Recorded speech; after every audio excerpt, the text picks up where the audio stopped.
পৃথিবীতে যত ধরনের পেশা আছে তার ভিতরে সবচেয়ে সম্মানের এবং সবচেয়ে অপমানের পেশা হলো শিক্ষকতা। একসময় আমরা এটা বুঝতাম না, যে সময় আমি নিজেই ছাত্র ছিলাম তখন মনে হইতো যে শিক্ষকতা আসলে মহান পেশা। আমরা নিজেরাও ভাবতাম যে হ্যাঁ, জীবনে শিক্ষক হওয়া দরকার। আমাদের বড় ভাইরা বা যাদেরকে আসলে এই বলে যে বিসিএস ক্যাডার হয়ে আপনি প্রশাসনে যাইতে চান কেন, আপনি শিক্ষক হইতে চান না কেন, তারা হয়তো বলে যে আমি আমার দেশের সকল কাজে সরাসরি প্রশাসনিকভাবে নিয়োজিত হইতে চাই। কিন্তু অন্তরের কথা হচ্ছে ভাই, শিক্ষকতা আসলে বর্তমানে কোনো সম্মানের পেশা নয়, বরঞ্চ অপমানের পেশা। একজন শিক্ষককে খুব সহজে অপমান করা যায়। মানে একজন শিক্ষক হিসেবে যতটা অপমান সহ্য করতে পারে একটা সাধারণ মানুষ, ততটা অপমান সহ্য করতে পারে না। আমি নিজেও বলি, আমি অবশ্য ওইভাবে প্রফেশনালি শিক্ষক না, তবে টিউশনি বলেন বা অন্যান্য যে কোনো মাধ্যমে বলেন, আমার মনে হয় যে আসলে শিক্ষকতা পেশাটা কখনোই সম্মানের পেশা বলে মনে হয় না। আর শহরে শিক্ষা তো একটা বাণিজ্য, এখানে বাণিজ্যিকভাবেই দেখা হয়, শিক্ষাটাকে কেউ শ্রদ্ধা হিসেবে কখনো গ্রহণ করে না। এইখানে শিক্ষকরা হঠাৎ করেই লাঞ্ছনার শিকার হইতে পারে। একটা শিক্ষককে লাঞ্ছনা বা তাকে অপমান করার একটা সহজ উপায় হলো, তাকে যদি বলেন যে আপনি তো যেটা পড়ান সে আরেকজন খুব ভালো পড়ায়, মানে এটা থেকে বোঝায় যে আপনি আপনার দুর্বলতা জায়গাটা বুঝিয়ে দেয়। ধরেন আপনি জানেন যে আপনি ওই জিনিসটা খুব সুন্দরভাবে পারেন, তারপরেও যদি বলা হয় যে আপনি আসলে এই বিষয়টা পারছেন না, কিংবা আপনার সে যাকে ভালো বলা হচ্ছে আপনি যদি জানেন যে সে আসলে ভালো নয় সেই বিষয়টাতে, তাহলে তার চেয়ে অপমানের বিষয়টা আর হইতে পারে না। আমাদের এই সময় আমরা হাই স্কুলে পড়ি বা প্রাইমারি স্কুলে পড়ি, আমরা নিজেরাই হয়তো এই বিষয়টা হয়তো বুঝতাম না। অহরহই অনেক শিক্ষককে বন্ধুদের ভিতরে একটা গল্প হইতো যে উনি তো এই বিষয়টা তেমন পারছে না, ভালো লাগে না এই। কিন্তু ভাই, সামনে দিয়ে কথা বলাটাও তো একটা শিক্ষকতার একটা অন্যতম গুণ।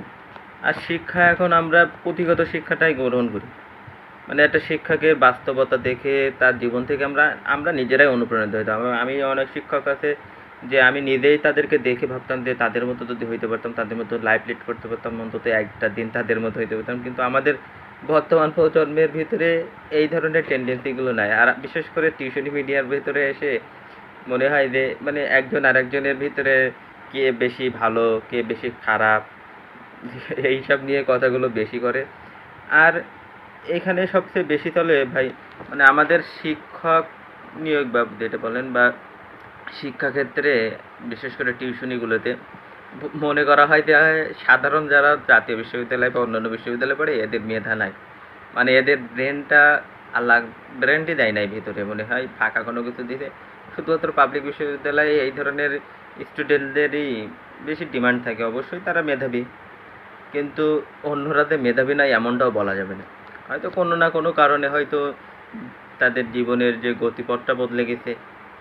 একটা মেধাবী আর অমেধাবী হওয়ার ভিতরে দুইটা জিনিস আমি মনে করি যে ডিস্টেন্স সৃষ্টি করে। হঠাৎ করে চাকরি পাইলে একটা যে ছেলেকে বলা হয়তো অকর্মা, যে কখনোই মনে করা হয়তো যে তার মেধা নাই, চাকরি পাচ্ছে না, হঠাৎ করে একটা চাকরি পেয়ে দেখেন, মনে হবে যে হ্যাঁ, এই ছেলে তো আসলেই মেধাবী, এই ছেলে তো এর থেকে আমরা বিভিন্ন মোটিভেশনাল কথাগুলো নিতে পারি, কিভাবে পড়বো সেই ধরনের কথাগুলো নিতে পারি। আবার আপনি হঠাৎ করে একটা বিশ্ববিদ্যালয়ে চান্স পাইলেন, বিশ্ববিদ্যালয়ে চান্স পাওয়ার পরে হঠাৎ করে দেখবেন 2 দিন পরেই আপনি মেধাবী।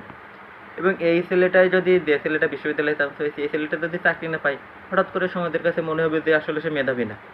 আমাদের সমাজে মেধা এবং অমেধার সংজ্ঞাটাই ভাই কেমনভাবে গঠন করে আমি সেটা বললাম না। আর মানে অভিভাবকদের ডিমান্ডগুলো এমন এমন পর্যায়ে চলে যায় যে এটা মানে ভাবতেও অবাক লাগে। এটা 3, 4, 5 বা অন্যান্য স্টুডেন্টদের পড়াইতে গেলেও মানে পাবলিক বিশ্ববিদ্যালয়ের বিভিন্ন সাবজেক্ট ভিত্তিক বিষয় তারা সাজেস্ট করে।